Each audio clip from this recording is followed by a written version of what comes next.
Move now to reports. So there's lots in this. As I flicked a note round last night, we'll welcome the team up to crack us in, but these are still draft and there will be opportunity for change into the future, and whether that be influenced by the public as far as our submissions and or council laws. I think we would have liked to have some of the drafts a little bit more further developed, but we'll just work through what we can with the time, and there'll be opportunities probably for some changes and iterations after this, but I guess probably the key thing is that we get today something that can go to audit to keep the process going. So we go now to 7.1, which is LTP policies draft approval for consultation, and that's on page 6. Welcome, Brendan and Vincy.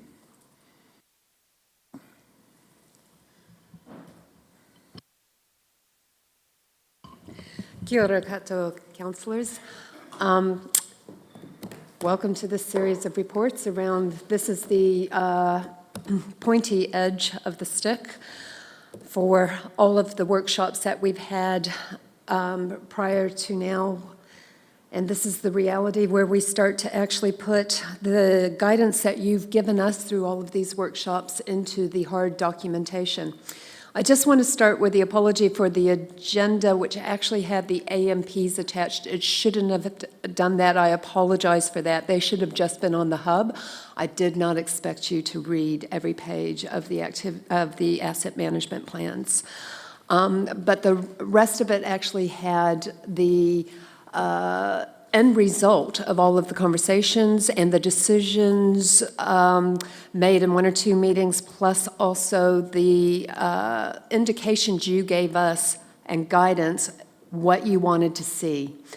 And I apologize, we have not had the number of workshops that would have been ideal due to time constraints and limitations, and having to review the budget on multiple occasions meant that we didn't get the opportunity to workshop some of the bigger items like the infrastructure strategy in the depth that I would have preferred.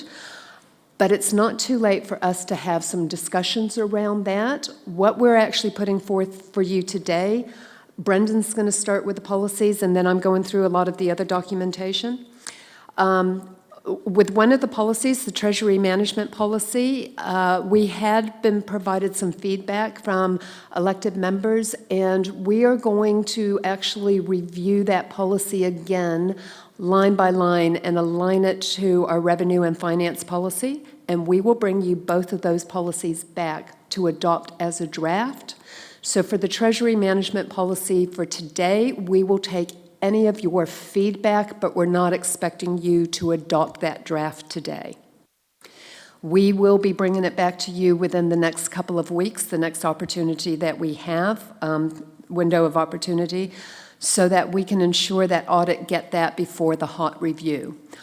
Audit New Zealand are in-house right now, commencing their audit of all of the supporting documentation, and they will also be auditing the consultation document, the 2 strategies, and draft financials and information to go into the long-term plan. The Office of the Auditor General also have a hot review that they do. That is actually scheduled for March, so we have to have the drafts formally adopted for them to actually do that. You still have opportunities to adapt, modify, or change these documents between now and the time that we adopt the final long-term plan. So I do want to provide the assurance that what you see today is not the last cut, okay? So on that note, I will get Brendan to talk you through the few policies and the rationale for some of the background with the review. And just reminding you that the Treasury Management will just take your comments for today, but you're not adopting that as the draft. Thank you. Thank you, Vincy. Good afternoon, Council. As Vincy alluded to, the purpose of this report is to consider the couple of LTP-related policies and hopefully take on board your feedback and get you to a level of comfort where you're comfortable with Audit New Zealand reviewing it and it going out to the wider public and other stakeholders for review. As Vinci said, this is not the final cut. It is simply a part of the process because in order to consult on the document and get feedback, we have to have something to consult on. So in that respect, the question today perhaps is not so much are they perfect, are they where you want them to be, but are they perfect enough today with taking into account any amendments that you might wish to make for them to go forward in that process. Also, just before I get into the body of the report, as Vinci alluded to, the Treasury Management Policy, we're taking feedback only for that, so we're seeking draft approval for the rates policy and the significance and engagement policy. And I'll also note, just on recommendation number 5, my apologies, a mistake there, what we're requesting is that Council consider repealing the Activity Management Policy, but the other 3, the Enhancing Māori Contribution to Decision-Making Policy and the other 2 relating to rates, we would request that Council note the intention to repeal those under the other draft policies, but not looking to repeal those. I can go into more detail on that if you wish.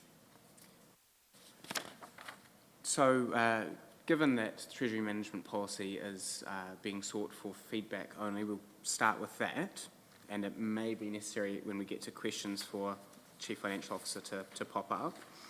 But as was workshopped with Council recently, this policy is based heavily on the existing 2021 version. It's deemed to be broadly fit for purpose.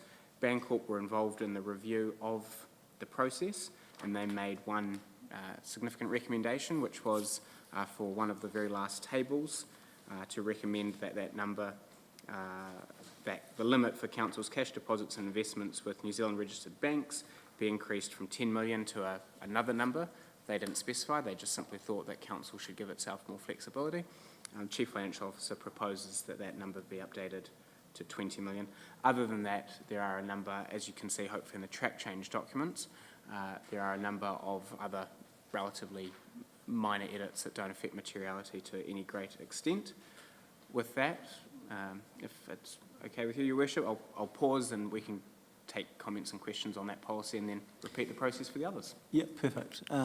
Great. So we will just try and just work around individuals. If you've got a set of questions, we'll get through all those questions and so we're not bouncing. But would anyone like to lead in that regard? I know, Councillor Pye, you've had some conversations and fed that through into the point that's made that we're not adopting for draft the Treasury policy, so there might be less conversation than there was potentially before, and noting your point around moving the 10 to 20 million, isn't it? Yeah. So any questions? Start with anyone? Yeah, Councillor Pye. Comment on what Yep. my feedback was along the lines of everybody else's, but it was more just about aligning that policy with some of our other policies, specifically the financing and revenue policy, so that the language was the same and there was no ambiguity.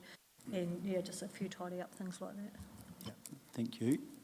And there's definitely the opportunity to provide that clarity. Yeah, it's not necessarily so much of a material change, but as you say, ensuring that there is that consistent alignment. Yeah, perfect. Thank you. I'm clicking a pen, that's a bad habit. Councillor Booth. Thanks, Mayor Nigel. First thing, I'd just like you to clarify for me what you class as operating activities income. What would that be? Well, is it? I assume it's it's actually probably should be in your draft policy because it used to be. So I assume it is actually fees and charges income that is produced through services provided by Council.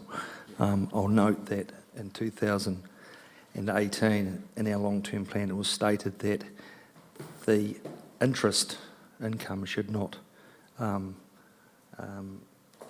exceed by 2 times, or should I say interest expense should not overstep that amount by 2 times. So, in other words, what income we've got coming in, say for instance fees and charges, around about $18 million, you shouldn't. That means your interest expense should not be over $9 million. So I guess as we're heading past that, is that clause or those details included in here anyway? Councillor, you mentioned the 2018 policy. That's not the current policy, so we go on to 2021. That may have been an internal measure that the council set for itself and not one of the benchmarks we must meet under legislation. So, but fees and charges definitely is what we're talking about when you're talking about the operational income. So I'm not clear exactly what your question is. Is your question that we should be putting that clause back into the draft policy? Well, it's really a control on how much interest that you're allowed to expense. So that is covered under number 8, financial covenants on borrowing. It's in the report here, 8.11, net. Okay, net so I guess annual interest. Hang on. Yeah, so it's covered there. So I guess that leads to the net annual interest expense not to exceed 20% now. It has been in the past 15%. So it is 8.11, net annual interest expense will not exceed 30% of total annual rates income. Net annual interest expense will not exceed 20% of total revenue. So that's been, I thought it was local government policy you weren't allowed to exceed 15%. So my understanding is that the LGFA have updated that, they've made that change, and that's reflected in the policy. As Vinci said, if council chooses to have a different cap, a self-imposed cap, then that can be stated within the financial strategy, and indeed it could be reflected within here. For the purpose of this policy, for that section, it just aims to show the envelope within which council is legally allowed to operate. So can you categorically find out about that? Because I believe it's in the Local Government Act that you're not allowed, council's not allowed to exceed 15%. Sir, I can answer that. It's definitely not in the LGA. It is actually the local government financial funding authority standards. So those are actually set by the LGFA. And it's 30% of total annual rates. Is that a new one as well? Has that been in there before? It will be from the LGFA standards. So we've just used those as the benchmark. Okay, if I go back to 5.2, on page 13, total revenue defined as cash earnings from rates, government grants and subsidies, fees and charges, interest, dividends, and other transactions. Now, that statement should not be in there, in my view, because it allows you to do all sorts of things in regards just to have a financial transaction, just to represent perhaps something that actually isn't real. So I guess, in my view, that probably shouldn't be there. I can start off a comment on that. That section around definitions was added, and that was specifically the track changes you see, etc., were done by Bancorp. Fully take your point. We'll take guidance from elected members as to what you would like to see there within the realms of what is permissible. So if you have any thoughts or direction about what might need to change there, then we can obviously take that into consideration.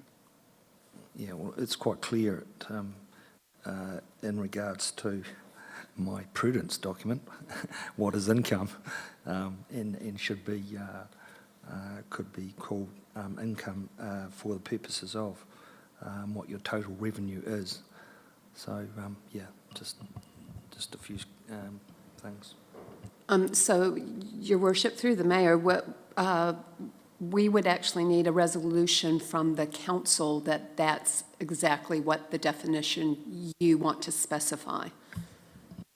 Yes, thank you, Vinci. Look, so the issue you've got, Councillor Booth, is with the broad nature of and other financial transactions.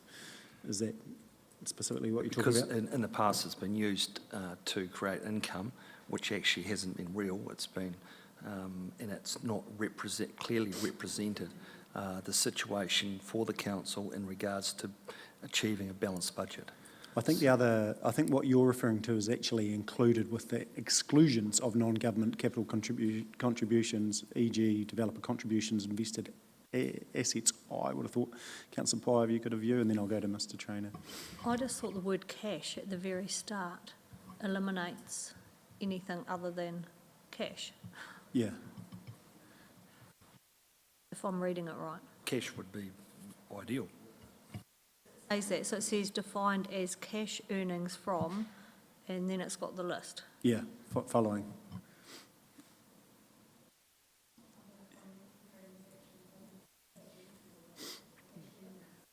Yeah, still, yeah, it does, yeah, cash covers. It's also on that, going back to 8, you've got in there 280% of total revenue. I thought you were talking about 250%.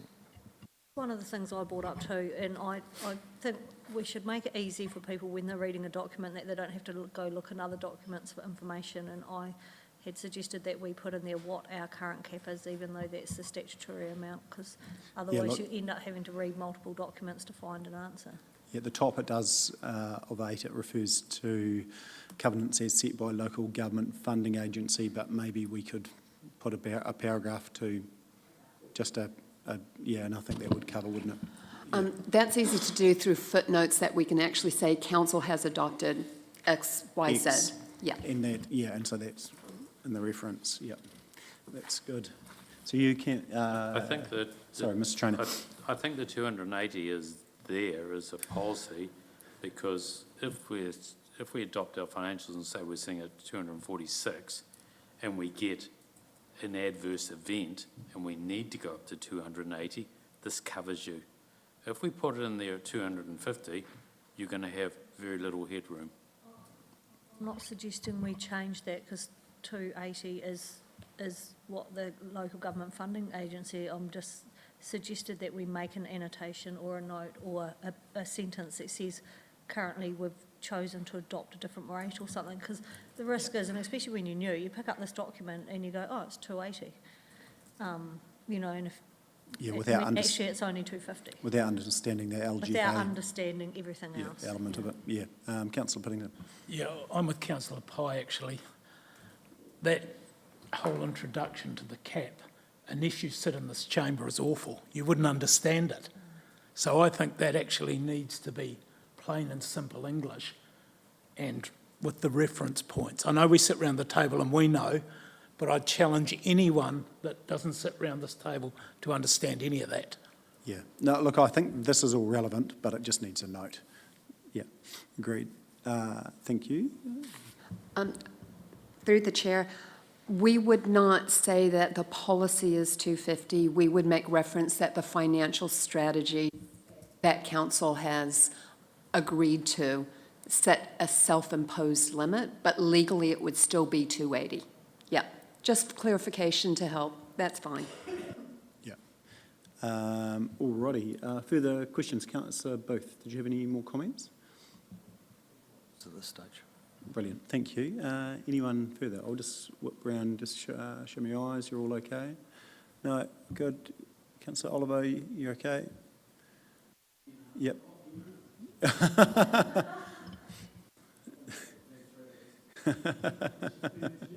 Is it raining? Is it raining in Geraldine?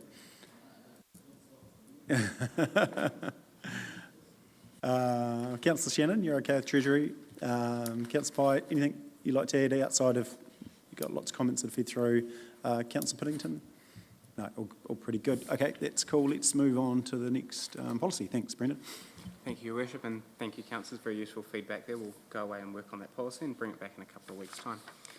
I ask you to turn your attention to the rates policy, noting that this is a proposed consolidation of two existing policies. Again, the intention, potentially sounding like a broken record, is to try and make it simpler for people to understand and to have the information in one place. This has had some amendments. Hopefully you have the track changed version accessible. The main changes, levers available basically around the criteria for rates, remissions and postponements, and the criteria for the established amendment of targeted rates for community centres. There are, as you'll see through the policy, a long list of, or sections, a long number of sections of different approaches to targeted rates, subsidies, concessions, postponements, etc. And so I don't intend to get into the depth of those, but point 18 of the report breaks down a few changes that have been necessary either to comply with legislative changes or, in particular, where officers have noted that there might be a need to reflect something in the policy or desire to reflect something in the policy to improve operational practice, for example, around deceased estates and non-recoverable debts. I'll pause at that point and happy to take any comments or questions. Brilliant, thank you. One for me to kick off. In regard to remissions of rates for development land, which starts at 77, and I worked through and I think it covers, but hypothetically, where we go to a larger subdivision, what I'm trying to feed into is a policy that enables. So if someone's out there wanting to develop a couple of hundred lots, or it might be 30 lots in a smaller township, but relative to the market, it might only feed in 10 a year, and the rating across the 30 as an example. If we're talking to Geraldine and it's 30 sections, how does that work in practice as far as does it need to be in different allotments for the rate remission to apply? So if you had 30 sections, and as far as a planning tool, how do you make that into the allotments? Just for my layman's thinking, how does that work, Mr. Cooper? Do you know how that works? If someone's wanting to develop 30 sections, but they're going to feed to the market over a 3-year period, they're not wanting to pay that rate period, the full rates on the 30 sections from year one. Do you know how that practically would work? As far as the allotment of it? No, I'm sorry, Your Worship, I don't have that. No, but that's I can all come right. back to you with that. Yeah, no, it'd just be interesting to know. I'm just interested to know whether that sort of covers. And the other thing, it takes, that risk of a financial downturn whereby sections, large lots might sit for a larger time.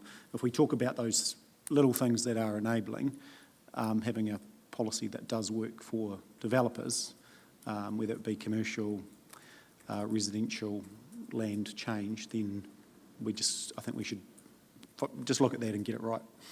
So it's pragmatic. Cool, thank you. Further questions? Right, go to Councillor Booth. Potentially an answer that when the titles are issued, I believe that's when it kicks into gear. At that point? Okay. And so that would be, based on that would be a request for title. If you requested the whole subdivision, then that's when it...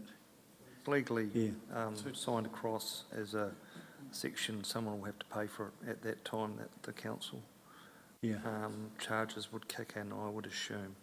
So my interpretation is the block of land, assumably with one title, they're paying rates on that. They can apply for their subdivision, and when the X number of titles are issued, they're still just paying as it's one block, not for each individual, and it applies for 3 years if it's granted. That's what the policy says under 79. Yeah, that's your interpretation? Yeah. Yep. Yeah, okay. That's cool. Further questions, rates? Councillor Shannon. Just a minor one, probably more from my understanding, with regards to applications for remissions, be it for dwellings subject to a special rateable value or buildings undergoing earthquake strengthening. Oh, Councillor Shannon, just still too repeat- far away. Sorry, what number? 44, 85, both of those. Applications being received during a rating year will apply from the commencement of the following rating year. I'm assuming there aren't many cases where this happens, so I just wonder why the inflexibility.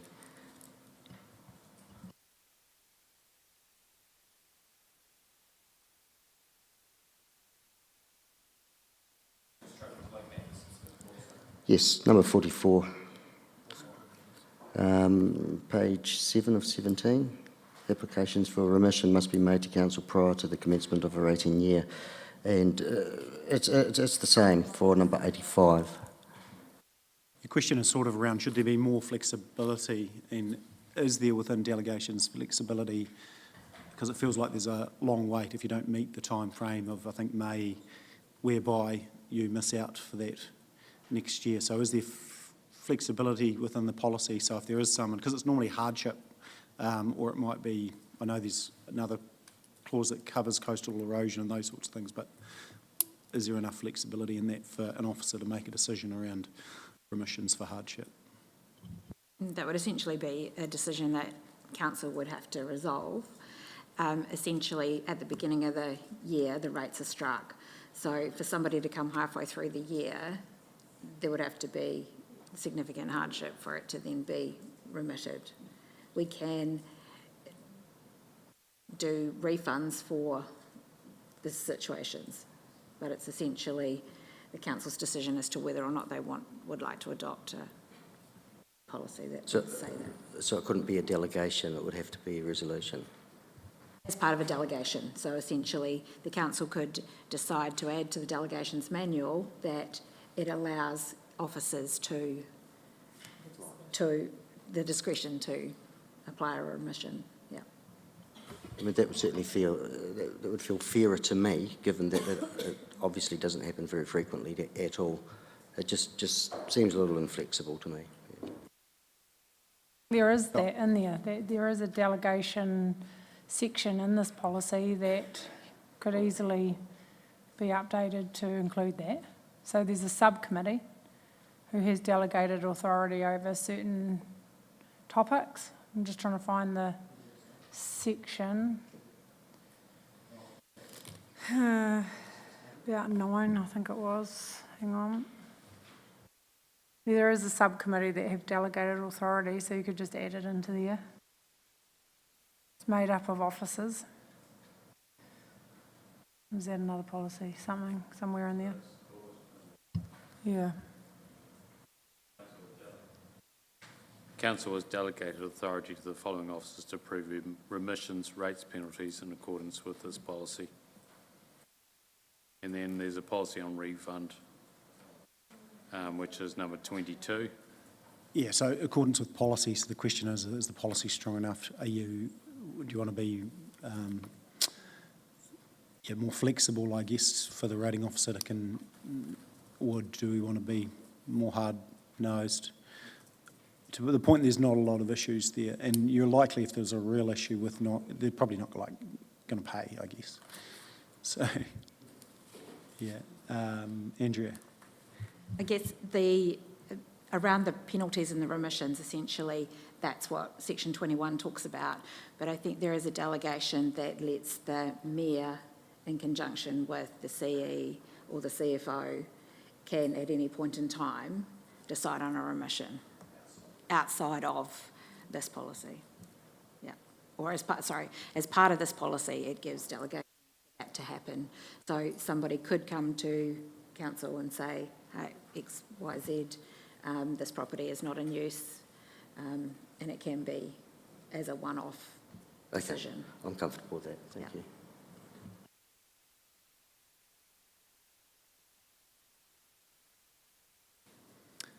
Okay, thank you. Around the room, Councillor Scott. I just have a question on point 39, page 6, on penalty remission. Do we have the capability to put a hold on a title or register an interest? Because that's a question. Because that would be a lot more simpler than trying to, if it's severe hardship. Can we do that? I don't believe we can put a hold on the title, but yes, we can certainly put a hold on their rates so that they're not charged the penalties. When they sell their home, we must be able to get... Yeah, you can. So that's what I mean. Yes, we can. Register an Under interest. legislation, yes, we can. Yeah, okay. Yeah. So if somebody can't pay their rates and there's a mortgage on the property, Yes. and we get down to that point in time, we can, in the first instance, approach the bank, So then the bank has to pay the rates for that individual. Okay, because I can't find anything in there like that, so, Putting a lien on the property Yeah, yeah. when they sell it, yeah. I think that's under the Building Act. Yeah. But it's part of normal process in selling your home that the rates are settled by the two different parties. So some will be apportioned to the new owner if it's mid-term, and the rest has to be paid by the vendor. But I think the mortgage is the key tool for us because it's more likely to be forthcoming from the, yeah. The issue is they don't have a mortgage. Yeah. Saying that these issues that we are talking about are few and far between, aren't they? Yeah. Alrighty. Further questions on the rates? Councillor Pye. I just had one on the, as I would, land protected for natural, historical or cultural conservation purposes. And Sorry, what, just go to the so number. that starts at point 28, which is on page 34. Thank you. And I just can't find the word now, but I'm pretty sure it talked about when there is voluntary, there was a voluntary nature of protecting that land. Given that our proposed district plan enforces protection of some areas of land, is there an appetite to change and remove the word voluntary? Very good question. Yeah. Okay. I don't have an opinion on that. I was No, just no, that's fine. posing the question because I would be quite conflicted. But Yeah, no, just- that's fine. No, it is a good question in regard to, yeah, let's just have a wee quick look.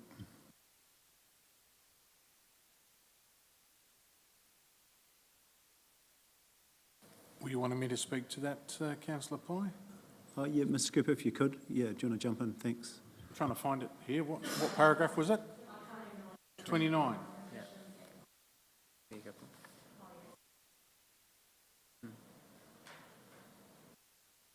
You're looking So I think the key word is voluntarily there, isn't it? So if it's not protected by way of the district plan, which is not voluntarily, it's protected by something like, i.e. when you have land put into a QE2 or something like that. So I think it's still got a place, hasn't it? That would be my way of reading it. Yeah, but my point is there are going to be a lot of people that are going to be forced to protect certain areas, and should they not also be entitled to rates remission?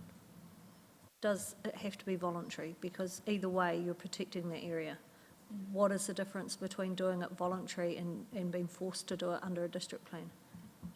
In terms of outcome, nothing, but in terms of before that, everything. So I think it's a matter for council to form a resolution and a view on rather than me comment further on, I suppose. So the question, yeah, really about keeping or removing that word isn't, I'd be comfortable, because your point is right, because there's a lot of people that might not be comfortable with SNAs that is exactly on their land, but they are protecting them and they're doing a really good job, but they're not necessarily doing it voluntarily, although, yeah. Aren't they caught by 31? Application should So be. if they've got supported evidence that it is protected, then that's 31 this is not an and, there'll be a group that are voluntarily doing it, and then there'll be a group that have to do it, and they'll have evidence that they have to do it. I think the key thing is that it's fair and that they're both captured, aren't they? Councillor Piddington, did you have a... I guess you can take the word voluntary out because you've got the word may. There's no guarantee they'll be protected. And the flip side of that is if we let thousands of acres go unrated, that means we've got to find money from the other ratepayers. So, there's a balance to everything.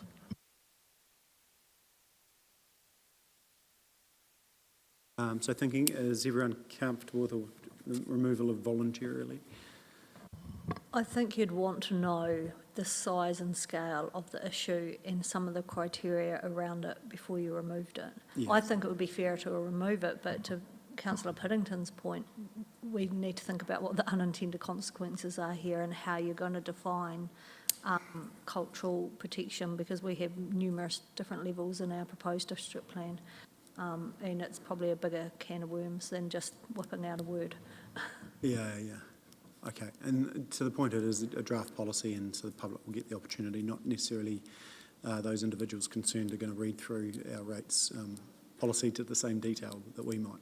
I suspect there will be some members of the community that will be seeking a change, but that's only my guess. There has been some reporting in the media over the last couple of years about it, not specific to this council, but in general. Yeah. I mean, the likes of this policy will be something that gets a fair running over by the likes of feds, I would expect. So, yeah. Okay, cool. Good conversation. Everyone happy with that? More questions on rates policy? Otherwise, generally comfortable? Yeah, we'll go back to the team. Thank you. So I'd like to turn your attention to the significance and engagement policy now, and noting that due to more substantial reformatting and rework, this policy hasn't got track changes, but instead yellow highlighting to indicate changes. Effectively, this policy is Council's expression of what criteria it considers when assessing significance, and then the flow-on effect of that is how it will engage with the community.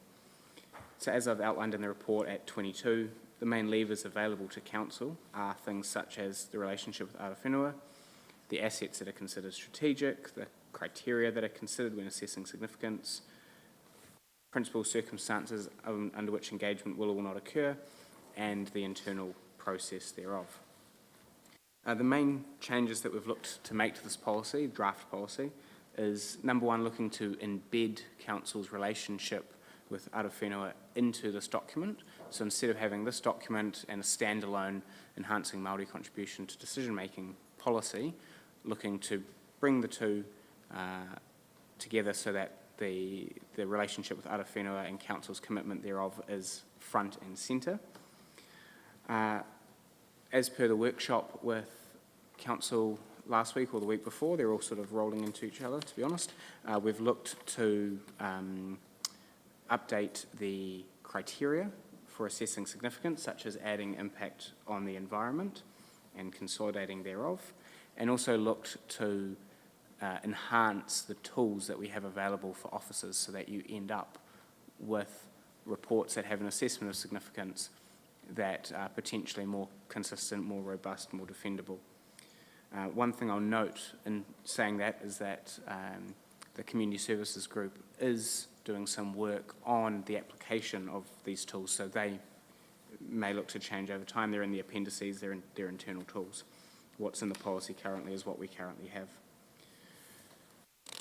And the final thing that I'll note, again as per the workshop from a week or two ago, is looking to provide Council with a couple of options as to what a different internal or a more enhanced internal process might look like, and that's at section 2, part 4.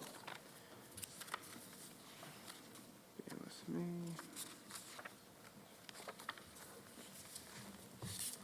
Excuse me, sorry. So effectively, there are two options that have been drafted for that, he says as he tries to log into his computer. And effectively, Council could choose to have one, both, or none. The first one, bear with me, sorry.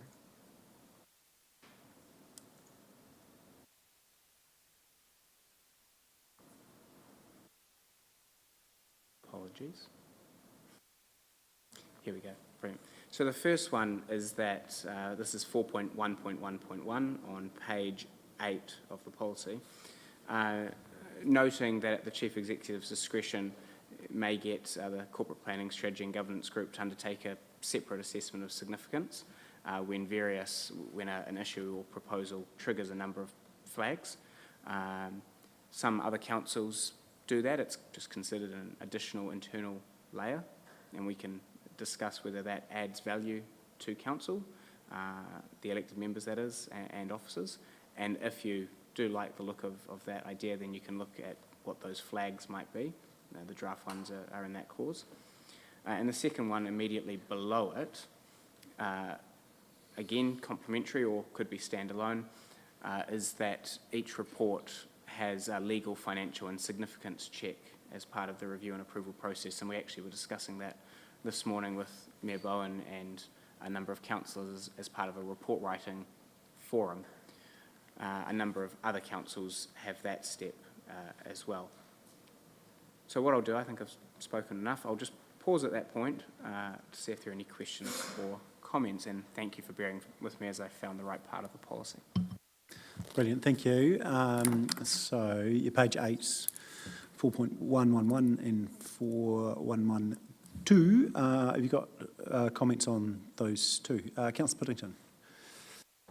I guess first thing I smiled when I read it, because we're in a $12 million financial hole this year without even doing any of that. So I think it is time we introduced something so we know exactly where our finances are earlier rather than be reported later.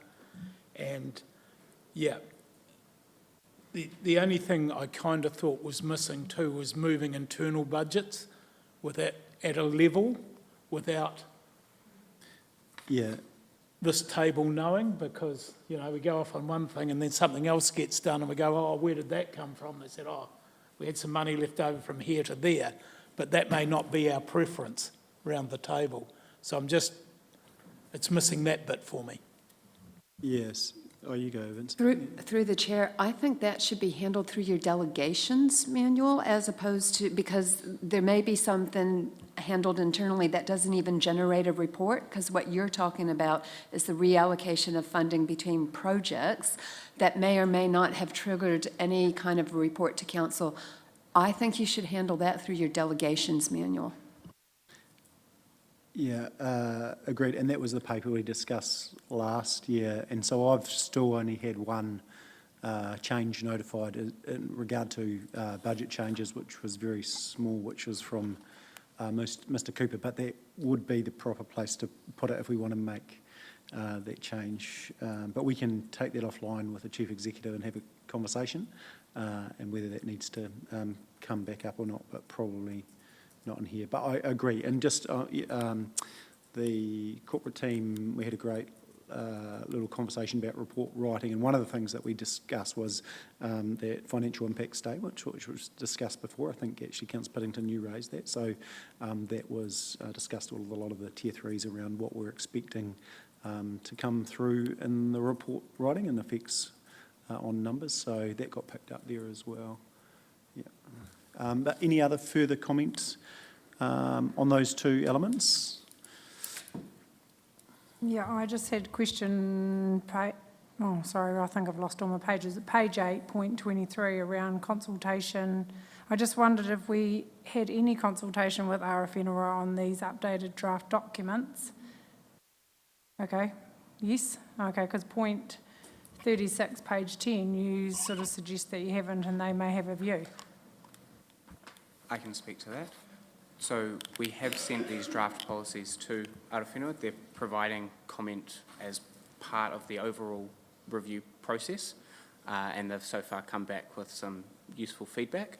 In particular, they feel that there are some gaps with the appendices in terms of how their interests may or may not be represented, and we'll work through that with them, because the purpose of that table is that it's usable, that it's examples and things like that. So yeah, absolutely. They have been approached for comment. They are providing feedback that will be factored into the overall review process. Yeah. Great, thank you. Further questions? Look, I'm really supportive of those two clauses. I think it's a great step. There's some other things that, as we've discussed, need to be taken into play. Any further questions on this one? Yeah, Councillor Pye. I just wondered about 4.1.4, which is on page 55 of the documents, or page 9 of the actual policy. What are we actually saying there? Because I'm going, what does it mean, and do we even do that? 4.1.4, did you say? It says where decision-making Yeah. has been delegated to a committee of council, the chief executive or a council officer, an appropriate assessment of significance will be carried out. Does not apply when implementing council policies, or when officers, sorry. But we quite often delegate within a council meeting. We don't do a significance assessment report in the middle of a council meeting. And my question is, what, It means something totally different and I just don't understand. yeah, how does the word significance apply in that regard, in that sentence? Is it the same or is it different? I can make a start at addressing that. So it's council's decision whether or not that clause adds value. The intention, as I interpret behind that, is to make it clear that even when decisions are not being made by this table, and when it has been delegated, officers are still to have that assessment of significance front and centre, because the assessment of significance of a particular issue can change over time, and an officer or someone with that delegated authority should be cognizant to be evaluating that in a dynamic way and thinking, okay, that has, for example, changed, and I now need to go back for further clarification around delegations, etc. So it's to not give them a free pass, effectively. No, that makes sense now. I was reading it as if it meant at the time we're making the delegation, but you mean at the time the decision has been made under the delegation. Yeah. Yeah. We wonder if we can make that clearer, but I'm not suggesting anything which is not helpful. We can always look at rewording. That's a good point. Well done. Any further ones on that one? No. Councillor Piddington. On the same page, or just below it really, under 5.2, current and future impact on the community, it says people affected proposal in brackets monetary cost.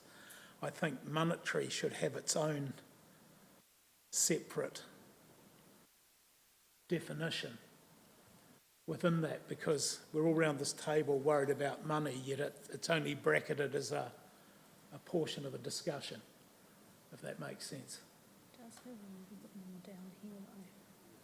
That is something that we can look at. The existing 2021 policy had a separate financial impact criteria that was mainly on council, which has been consolidated into 5.7, and therefore we consolidated the financial impact on the individual into that 5.2. If there's a desire by council, we can look to split that out, and that would give us 10 criteria as opposed to 9. Yeah. There's some subtle differences, that's all, when I was reading it. I got the one below it, but... So this is the monetary cost on the individual, is it? Is it the monetary cost on the individual you're talking about, or on the council? Because that would make sense. Sorry, can you repeat that? Is it the monetary cost on the individual or the council? On the individual for 5.2. So Okay. that criteria. So that's okay, that's all right. It's just the way Yeah. I read it the first time. Okay, no problem, thank you. Yeah, Councillor Shannon. Number 5.7, where impact on council's financial position. I just wondered where it says rates, fees and charges, if that should instead just say revenue, so it's all encompassing. It can do, that's fine. And whatever it is there, we'll align it with, or we'll align the appendice with it. The intention ultimately through all of this is to assist officers to be able to assess significance, and then through that to have transparency to yourself as elected members and the community as well. Yeah, so effectively that's more plain English what you've put there, that's what you're saying as well. Yeah, no, I get that. And it just needs to be consistency of definition across the portfolio of policies. Councillor Piddington. Sorry, going back to 5.2, if you put including monetary cost on the affected people,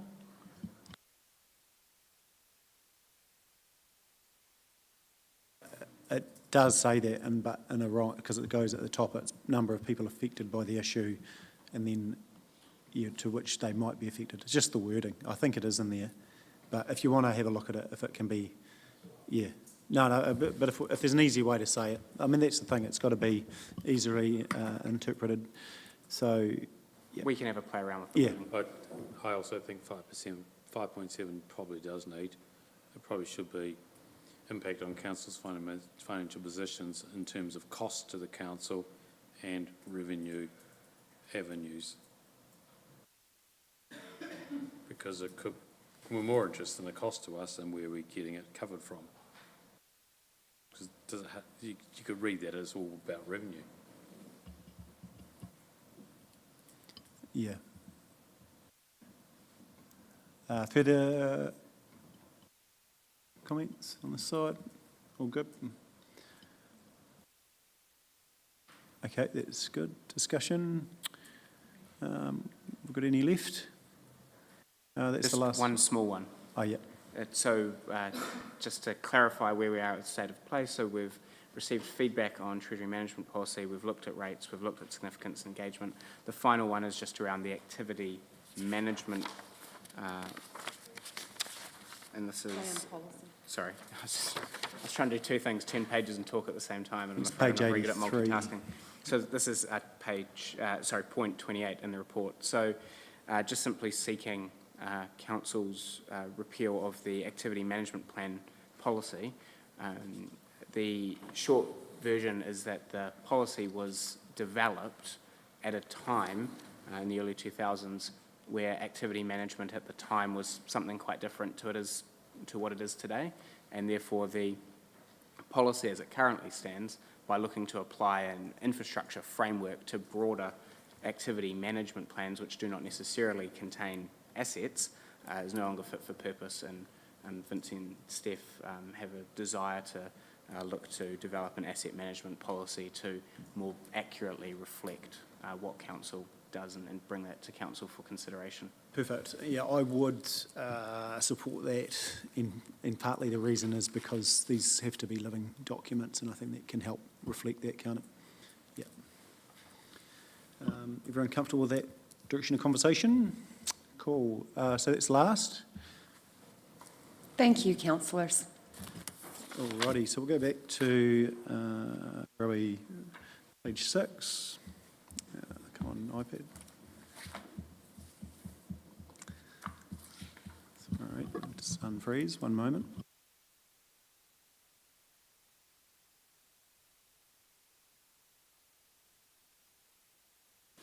Alrighty, so the resolutions give draft approval of a rates policy and significant engagement policy.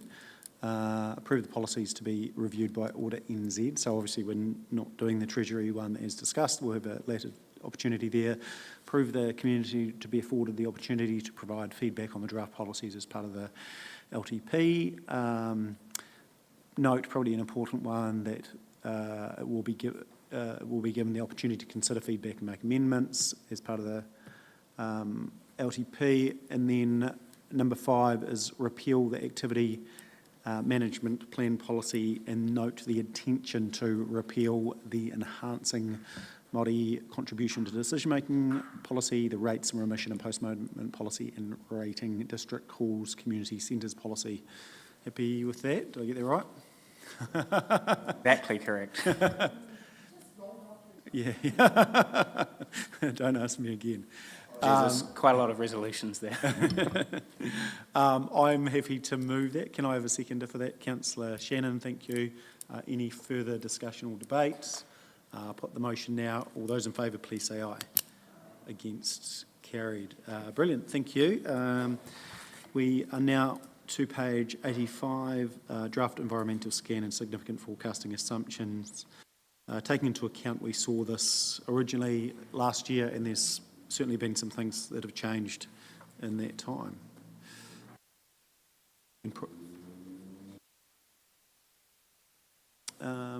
Pass back to the team, and that's probably my question is around the environmental scan. Obviously we addressed it last year. Some things have changed, and as far as what we put out there in the public realm, I guess is my question, just around relevance. Vinci, but I'll pass to you. Thank you. Through the chair. Councillors, we have been regularly updating this document. So the first document that you saw a few months ago is not exactly the same as the one that has been attached to this report. And obviously, we had updated our financial assumptions when we had the figures released from Burrell, et cetera, et cetera. What we have not done, there was a discussion in a workshop about the possibility of using a different assumption for things around staffing and remuneration. And you were advised by Audit New Zealand, if you had some justifiable evidence from credible sources, you could adopt a different rate of inflation for that specific thing. We have not included that in this set of assumptions because the work has not been done in the week since we've had that discussion with Audit New Zealand. It does not mean that you can't do that. You can. It's just that right now what we have based the budget on are these assumptions that you have in front of you. We obviously ruled out moving to CPI because of the scale of what is actually needed. You know, you are managing budgets that over the next 10 years, we're looking at in the billions. So the CPI measures may not be as applicable, which is why we use the local government cost index. So we've kept to the LGCI in light of that advice that we've had from Audit New Zealand, and I just welcome any questions or queries you may have now. Brilliant, thank you. Obviously, it's been something, you know, Kai talked about, and that's around accuracy of what we're presenting to the public. And I guess the probably key thing for me, although we're doing this through LTP, is that those assumptions are still accrued at annual plan time. And so I think that's something we probably just should be cognizant of, that the assumptions are correct at that point as well. But any questions on that one? Councillor Booth? I guess it's probably concerning for me that the budget... Councillor Booth, can I ask you to speak into the microphone? I'm having trouble hearing you. Certainly. Is that better, Vincy? Lovely. Number 5, forecasting assumptions need to be realistic, evidence-based, consistent. It would appear that when we started out, there's been a considerable shift since when we started in regards to proposed income, expenses, etc. So, you know, I guess my concern, which I've already conveyed several times, is that numbers that you're putting up are realistic and that we're not, we are actually taking a pessimistic view and not an optimistic view around what everything is going to be. And you know, and why do I keep saying this? And you may ask, but the last 2 long-term plans have all blown out exponentially, and and due to the numbers being just not real. So I guess I'm just pointing that out, that these numbers need to be actually achievable, and we need to hold everyone to account to ensure that they are as close as possible to those numbers that are actually being put in. I note there's quite an increase in income coming up, and I can see that obviously the rates increase of 15% is going to cover quite a lot of that, but there's still a little bit of unknown stuff in there, and yeah, I guess I'm just hoping that they are conservative.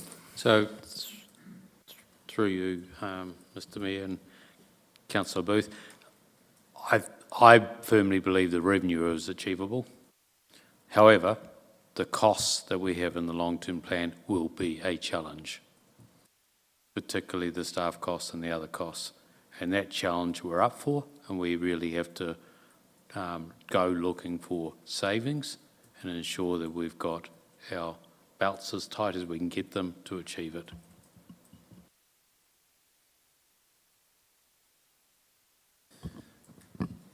Perfect, thank you. And so I have those yearly reviews and review probably quarterly as well.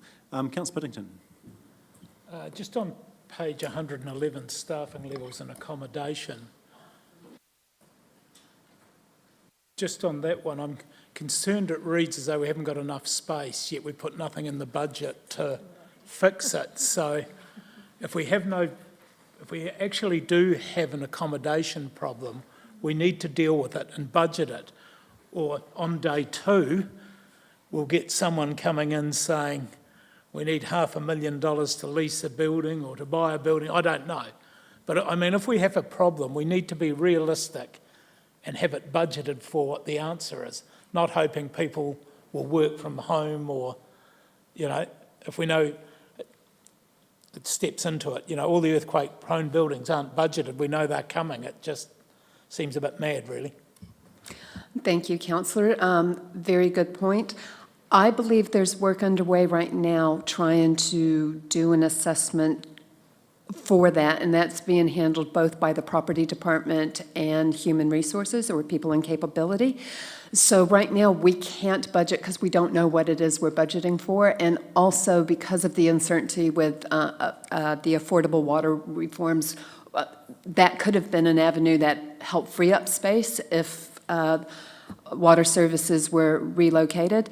I think given the dynamic nature, and I mean, I take the point about budgets can become obsolete on day 2. My experience over the last few weeks, they're obsolete by the time I've hit print on the computer. So the staffing levels is a work in progress, and also the accommodation. But as you've seen, if you come around the building, we're reorganizing and squeezing more into our work spaces on a regular basis. So, but if we were fully staffed with all of the vacancies, we definitely would not have enough room at the current time, which is why we're actually looking at efficiencies. And hybrid models of working are a solution that a lot of other organizations have put into place, so we wouldn't rule out anything like that. But obviously, we need to have some base levels, and looking at possibly putting some people in some of the service centers could also be solutions. So we can't have a solution until we know the problem. We're just flagging that there's an assumption that we know our staffing will increase the more regulations we have to enforce. Yeah, look, and I think the key thing is there's a couple of good issues that Councillor Pillington's raised, but we do have the option of whether, and earthquake buildings is definitely one. We know once there's an assessment that'll be coming through, but that may be an amendment to the LTP at annual plan time. So to the point, we don't know the information until we know it. So let's get a head around that, and then we'll bring it into the budget at the right time. But Councillor Pillington. I guess your response is reasonable. Why don't we have that as a description? We have not budgeted for this because it has. Because these go out and people think you're mad. You've just told us that and you've got no money. And it may be a timing issue, but we should highlight the timing issue. We can easily add that in.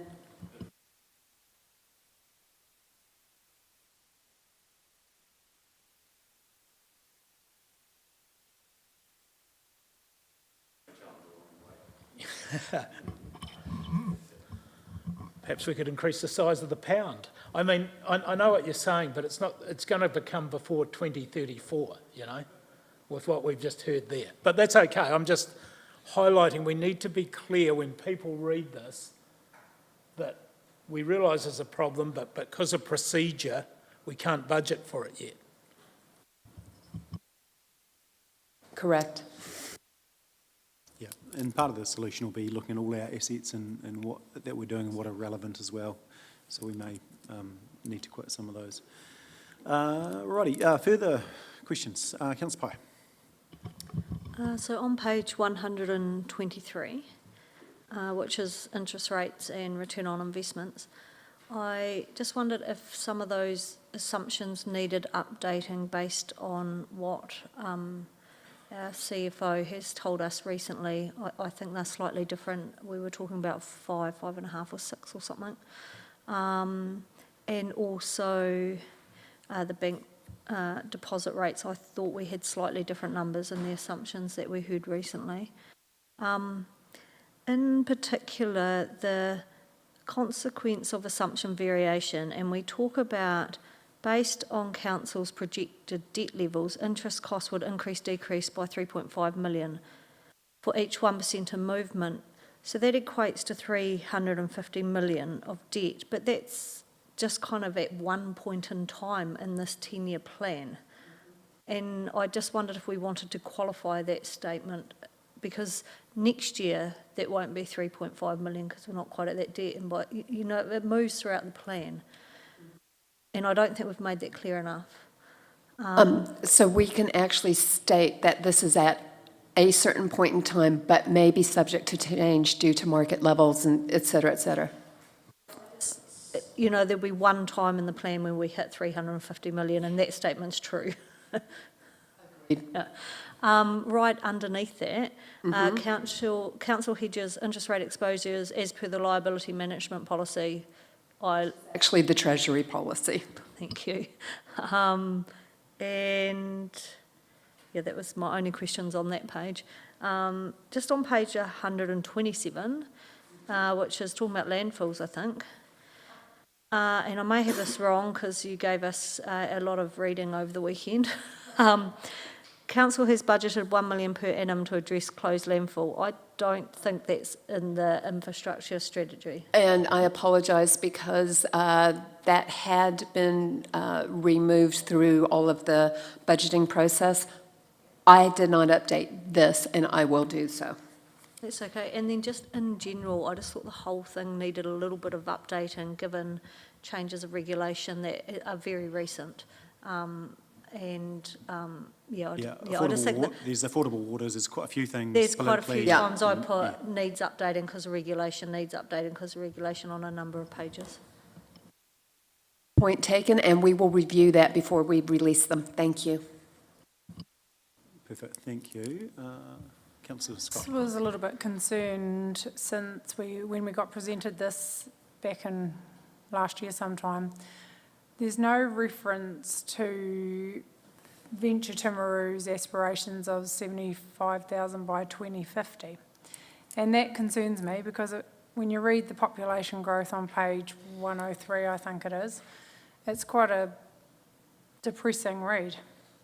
And as a community, we're supposed to be striving for population growth, and I would like to see some kind of reference to that work that's being carried out on how we increase our population base, because that's going to have a significant impact on how we do things in this town.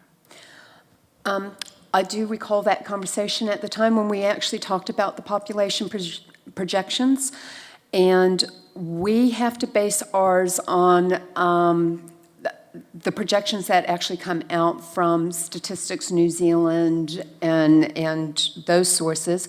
Venture Timaru have been very clear, theirs are aspirational. They are aspirational targets, they're not actual projections based on the statistical evidence. In the last 27 years, the population of Timaru has grown by 5,000 people. The growth rate in Timaru, your growth is coming from economic growth and the changing of your demographics. It's not so much the people coming in here. So we have to base our assumptions on the evidence that we have. If we put in those aspirational targets, you have to change your budget model to actually show how you're going to put in the infrastructure for the extra 75,000 people or 35,000 people, I think it was. And Vincy, that's exactly what the next three-year long-term plan will be doing, I can tell you that, because that team is working very hard on how do we drive that population growth. My point I'm trying to make is there's no reference at all in this document that, and I believe it does, I believe there needs to be a comment that says that Venture Timaru is currently working working towards this, because otherwise, well, what's the point? In 3 years' time, when we're sitting at this table, I can tell you right now, we will be planning for that population growth, because if they haven't done that work in 3 years, that was a waste of energy, wasn't it? Councillor, the point of your assumptions is to underlie your financial planning. You have not put any finances towards an extra 35,000 people because we don't have the evidence that that is happening. It's great that Fincher Timaru are taking the initiative to work towards that. Once we actually start to see those trends, then we plan accordingly. But we can't put an assumption in on an aspiration of our CCO until we actually have some solid evidence that we can financially support that. Can we not refer to it in the commentary, though? I'm not, I think that's what Councillor Scott, like, I get your point, we can't make an assumption, but we should at least acknowledge the work and the aspiration in the commentary, should we not? I'm really happy if you want me to add in that there is work going on how we can actually increase the pace of growth. I can actually do that. I don't think you should quantify it, because then Audit New Zealand will come back and say, well, show us where you've put in your plan and your infrastructure strategy for these extra 35,000 people. That's the population of all of Ashburton District moving here, and we don't have that money to put in that infrastructure. I think Councillor Scott's comment is valid, and it's similar to the one that Councillor Piddington made. On one hand, we're going, we're not going to have any population growth, but on the other hand, we're going, our CCO is undertaking some work, you know, on an aspirational goal. It's kind of no different to going, our staff is going to increase, but we're not going to budget for it. So it would be good to include it in the commentary, so we haven't appeared to have just ignored it. I think we haven't We can had do the- that. Yeah, and I think there's an opportunity, and we can brief the CCO on it, as being part of the LTP program, which will guide us for the next 3 years, because it's not this LTP, it's the next one. And so their submission to the LTP should be focused around that aspirational side of things. So I think there's a... It's way not for just it to come. council that has to think differently on population growth. There's lots of other sectors within our community that need to change. Our manufacturing community, our rural community, everyone is responsible for population growth and increase, not just us putting more pipes in the ground. No, but the point of your long-term plan, which this is the supporting documentation too, is to say how council is putting ratepayers' money towards that. So I take your point. I agree, it is a whole of district, and council has a role in helping to lead the conversations, but we have to be very careful for your financial plan that's audited, that we're very clear what we're basing the dollars we're putting towards it to. A commentary would be good. And Yep. let's see what the auditors say.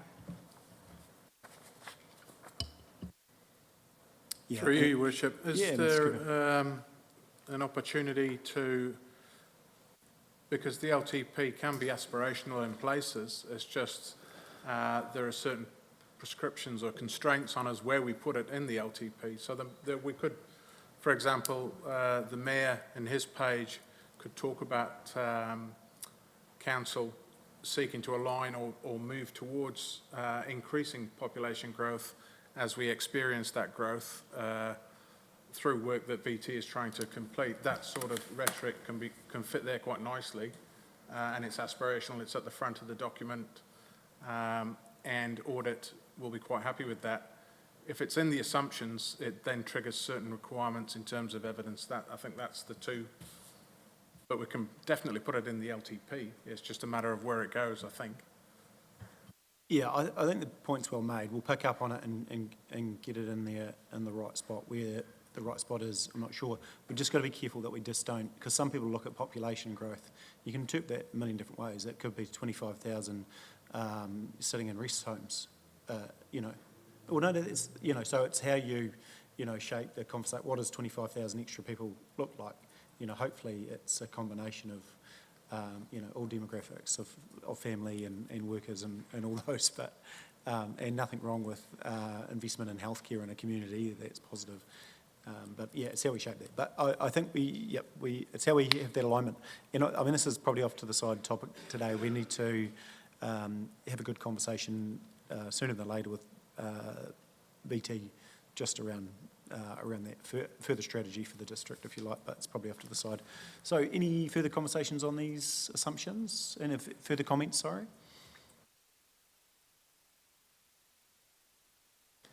No? Sorry, just a quick one Yeah, on Councillor page Whittington. 128, consequences of assumption and variation. It says risk of losing grant subsidy due to non-delivery on capital projects and therefore increased borrowing required to fully fund and complete the project, resulting in higher costs for ratepayers.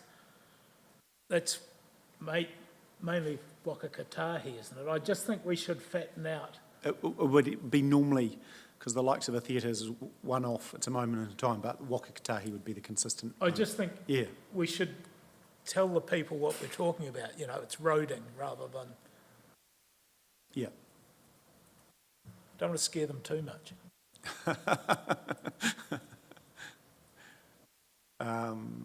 No, that's good comment. Anything further? No, cool. Okay, so Vince, have you got anything further to add? No, all good. Okay, so 7.2, recommendation is the council approves the draft environmental scan and significant forecasting assumption as supporting document. Draft long-term plan 24-34 for audit. With the updated changes that you have all just indicated. Yeah, and obviously just a lens across some of those things that you've talked to. That's great. Is everyone comfortable with that? Yeah, can I have a mover? Councillor Shannon? Yeah, Councillor Oliver? I'll put the motion now. All those in favour, please say aye.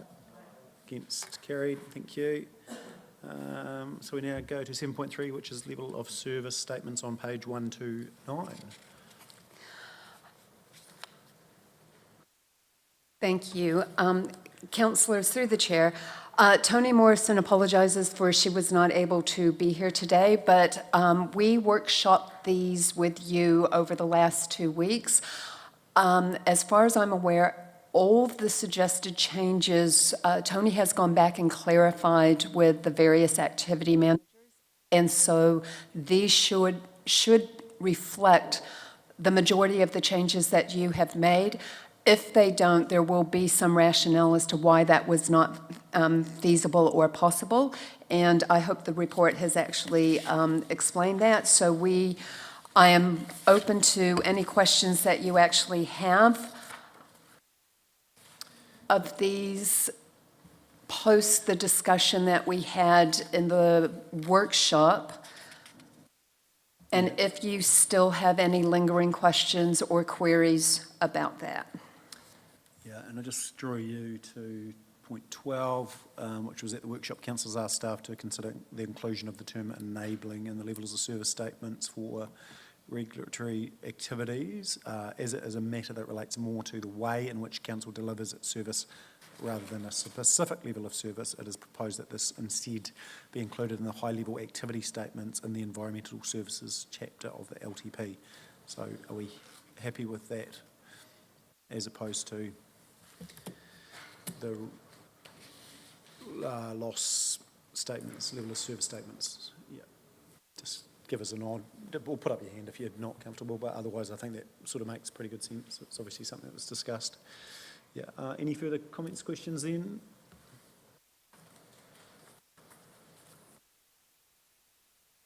No, it might be an easy one.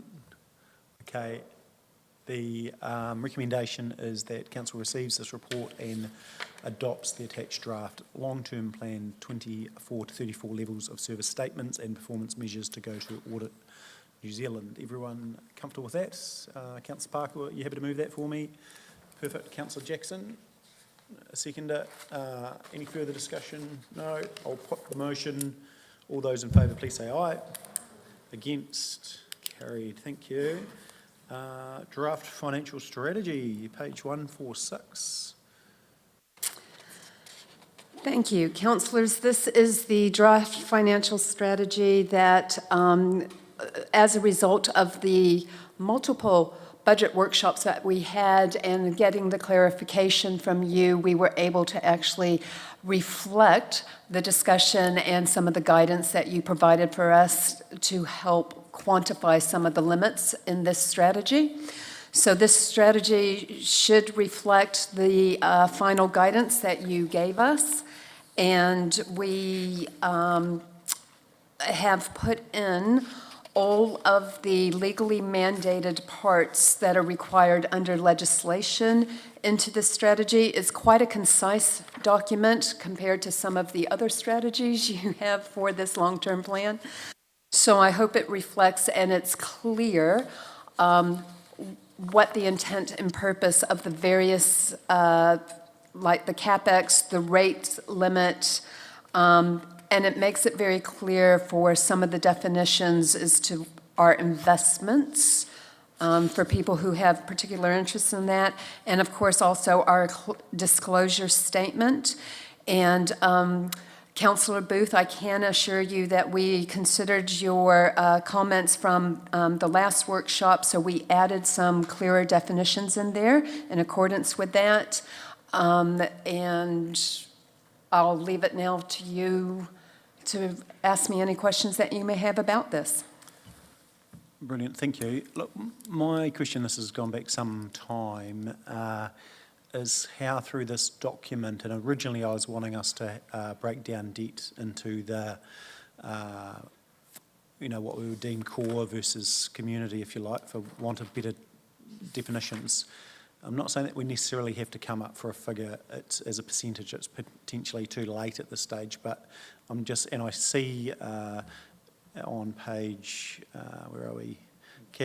CapEx, yeah, on, Capital 156, as far as the graphs, does explain where the infrastructure investment goes, but is there an opportunity just to pull it out somewhat, and I don't know if we've got definitions around it, but core versus community, so it's a very clear graph on what goes where. Certainly. So if you actually look at the graph on the bottom of the capital expenditure page. 156.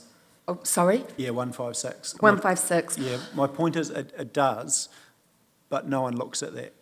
So, well, they do, but they don't. So, Yep. Do you know what I mean? What I'm trying to get across is actually just showing people that the reality is the investment is being spent on the core, and we just show that in a better, a more easily be articulated way. Look, I'm not going to die in a ditch over it, but... So you could just have we could have a graph in there of the 10 years CapEx of water, roading, da-da-da, and then the debt sits alongside that, and that could be quite simple. Yes, it could be. And what we would do is kind of define the core as being the ones specified in the LGA. And then we have the ones that we do in addition above and beyond that, which the community might also see as core and important. That will have a whole potpourri of activities that are pretty critical for the livability of a community, but may not be protected under the LGA. So I can easily define that with another graph. Yeah, I think that's all I'm asking is just another graph at this stage, and that might be another iteration of in 3 years' time that the council at the time chooses to actually define community debt versus other debt. But I think we're at a point in time where we can't do that now. Yeah.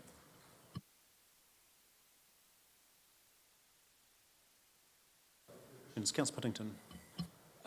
Yeah, look, again, it's just how we describe things. You know, debt, the long-term debt level, it starts at 2.50%. We're not explaining the process to anyone. Again, if you're in this room, it'd be better saying, legislation requires councils to be under 2.8. Timaru was at 2.1 for a long period, but now we've moved to tell them on a story. I mean, if I read that first paragraph, I have no idea what that means. You know what I mean? We're just not telling the story very well. And on that theme, under rates increases, we look a bit crazy again. You know, average rate is 15 for 2024, 26, then a further 12. From then onwards, the rate will not exceed 5%. Yet 3 years ago, there was a 7% level. Why do we say that? Or why did we reduce it? Because in reality, it won't be 5%, it'll be 7%. Because every time we've set one of these, we've exploded. You know what I mean? We're just not telling the story very well. I think legally we'll have to set a number, do we, as far as what that is, don't we? So, and it's, there again, it's right until it's not. Yeah, it is Yeah, right, Yeah, but yeah, I take You know, I think through you, Councillor Pittington, it's actually, it's a factor of having to use the cost growth per, what's the name of it? The, you know, the 2.8%. We know that's not real. So therefore, equally, it's not real on the revenue side. yeah. Because if you used a higher rate figure and you used those Burrell numbers, you'd be showing massive surpluses, which we know are incorrect. So I'm not quite sure the answer to that. And what it indicates is past year 3, it's a little bit ropey. Yeah. That's exactly But what it says. I guess we don't, in this document, we don't reflect what we did in 2021 much. Why would we bring a number in that makes us look? I don't understand. Look, I fully agree with you, but it's, you know, we know that potentially our costs could be higher than what we've got in this plan. But again, that depends on how inflation's controlled and also our employment market. So this has got assumptions put at those that round itself back to a rates number. And we know both are incorrect. But if we were to put what we thought the cost increase would be, I don't think we'd get it through audit.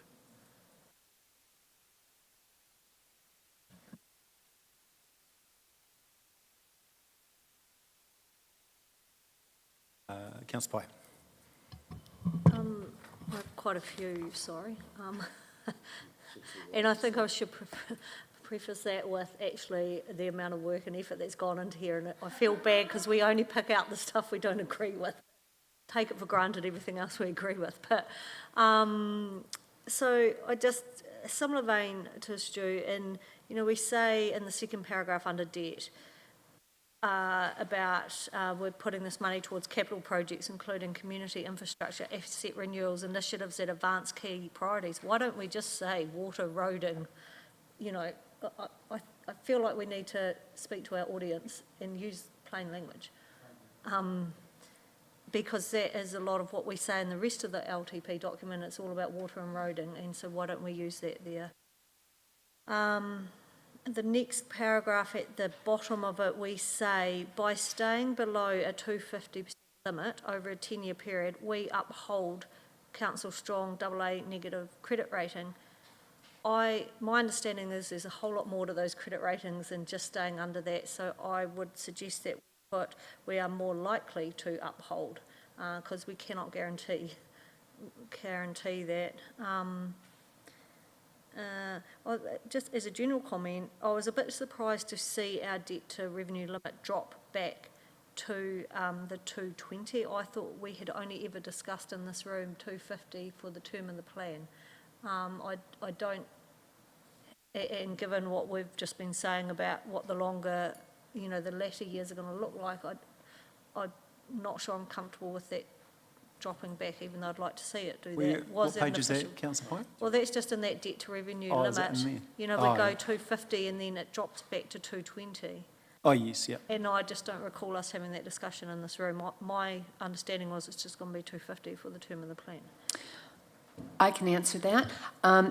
Yes, you're right, that was the discussion, but when we actually ran the budget models with the final version that was agreed upon, we saw the opportunity that you could look to reduce your debt cap in alignment, with what some of the councillors had expressed about their concern about the higher rate. So we were showing that there was a plan and a way through your prudent financial management, that you can look to reduce your debt cap within this 10-year period. You can keep it at the 250 for the whole 10 years, and in the next LTP, should the financial position change, you may reduce your debt cap then. Does that make sense? Yeah. Makes sense, yeah. But we're happy, we can keep it at the 250 for the whole 10 years. It just means that the black line's straight, but the blue bars stay the same. Just looks good for you. I'm happy either way, it's just, we hadn't discussed It's it neither in here this nor room. there. I mean, it's just going to have to reflect, isn't it, that it is coming back in year 32 to 2020, to 2.2, yeah. Just needs to be accurate. A few Yeah. more. No, you go for it. If you don't mind bearing with me. We talk about a rates hike. I thought that was quite emotive language, and I thought we should just stick to rate rises. And also at the bottom of that debt section, we talk about some other things that go beyond this, like Sea Bay, Timaru Library, but we don't anywhere mention earthquake-prone buildings. Sorry, at the very bottom of the debt section. I think it is, yep. We talk about the infrastructure strategy and how we need to upgrade community facilities like Sea Bay and the Timaru Library, but nowhere in that statement do we talk about earthquake-prone buildings. Sorry. And just on the Timaru Library, that's not forecast in our 10-year plan, so so why would we mention it again if we're not doing anything with it? It's beyond, though. It's reference to the infrastructure strategy, so it's the 30 years. So we'd still have to make reference. So we're going past. That's one of the tensions between the financial strategy and the infrastructure strategy. They have to match, but they have different timeframes. It's very frustrating from an officer level, I can assure you. The other thing is, in the library, you are going to be looking at a roof replacement, I believe. Yeah, sorry, the other thing for the infrastructure, the strategy that does need to be identified, because I think we've got to be careful that we're not telling the story that in 2032, we're going to come to that 2.2, but there's not going to have to be further considerations because, Susie, as an example, see, we're doing the cheaper bridges in the next 10 years, and I think the AMP's great as far as what it, spells out, and when we're doing it, a really wonderful document, actually, isn't it? But the big bridges are to follow, and so those probably need to be added in here as far as the further bridge investment post 34, and probably for the next 2 decades, since what do we have, 304 or something bridges? Yeah. But I was quite impressed to note that the amount of bridges that are being reinvested in is quite exciting stuff, isn't it? Right, further questions on financial? Yeah, Councillor Pye, will stay with you. Sorry, I've got quite a few. In the next section on the balanced budget, it's a minor detail, but we talk about our city's future when I think we mean our district. We make this statement here, which I suspect you've put in for Councillor Booth's benefit. In determining true operating surpluses or deficits, I'll put a note over it, but I think it says capital items like vested assets, and it goes on. Where do we actually do that? Is that just in the long-term plan, or are we proposing to do that? Because we don't do it in our annual report, we don't do it in the reports that come to council. We use that as a measure for our debt ratio, but I'm concerned that we're saying this is how we're reporting when we're not. And then my last comment on that section was I didn't really understand the graph. If it's showing a surplus, why don't we just say this is the surplus rather than costs and revenues and balancing the books? I can tell you we use balancing the books because a balanced budget is specified in legislation and we have to use that term. But we can easily talk about deficits and surpluses because that's what that graph shows both. Yep.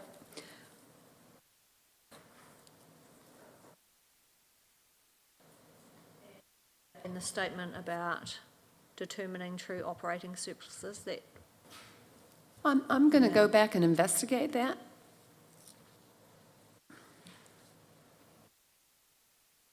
sort of another couple in a couple of the other sections. In the depreciation section, I feel like we haven't actually said which approach we're going to use. We say these are the three options, but I didn't get a clear message on what one we were going to use. Through you, councillor Pye, I think it needs a complete rewrite. I think we should be talking about we need to get to 100% of our depreciation funded to make provision for our future investment or replacements and investments, and that's all it needs to say.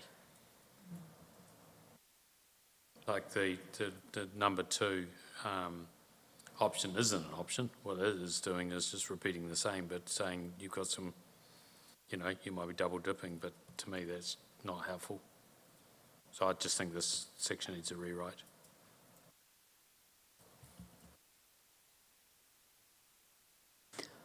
Sorry, so can you repeat that? I didn't quite get what you're saying. You're saying to rewrite this? Yes. Okay. We'll work with you so that you can, we do have to actually specify what the mechanisms are that council can use, but what you're wanting is for us to clarify which one we definitely will use, correct?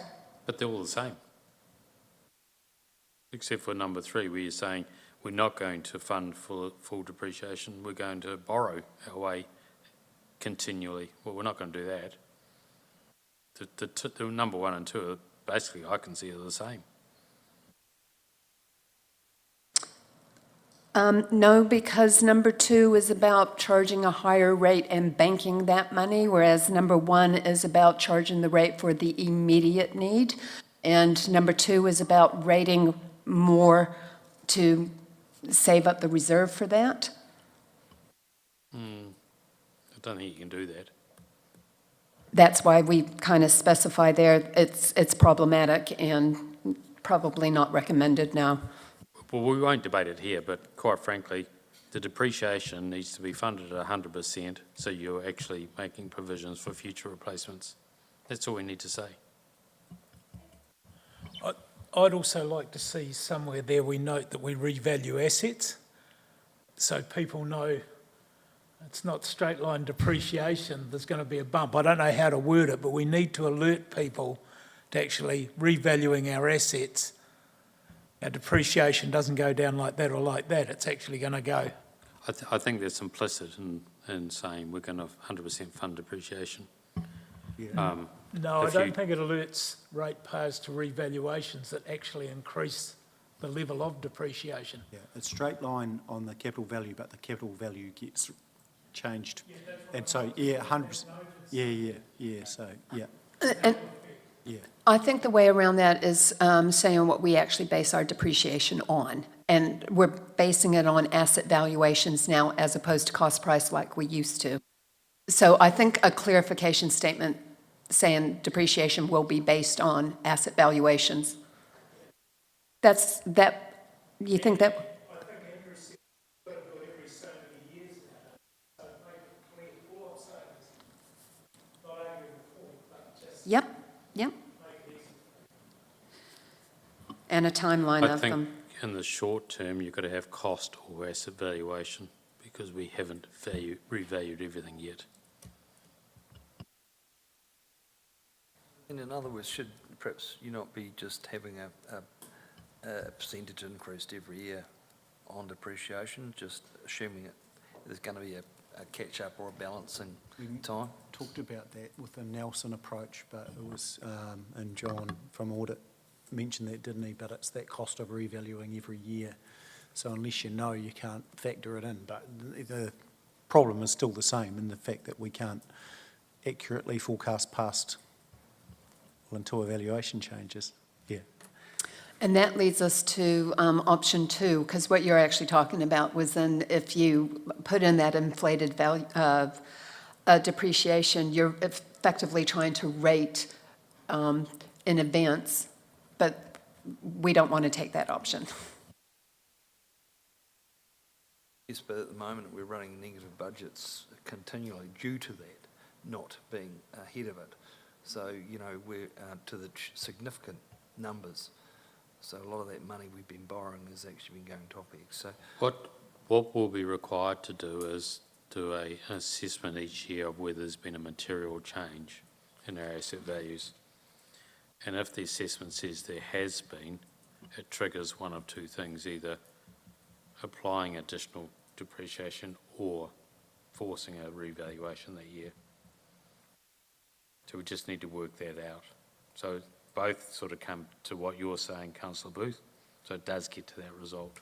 What we've got to try and do is, I sort of get what you're saying is you don't want a sudden lift. You want to actually slowly grow up here. Like when you lease a commercial building, you know, you can just have a continual rating or increase, and then you get a valuation and it's within QE, if you know what I mean.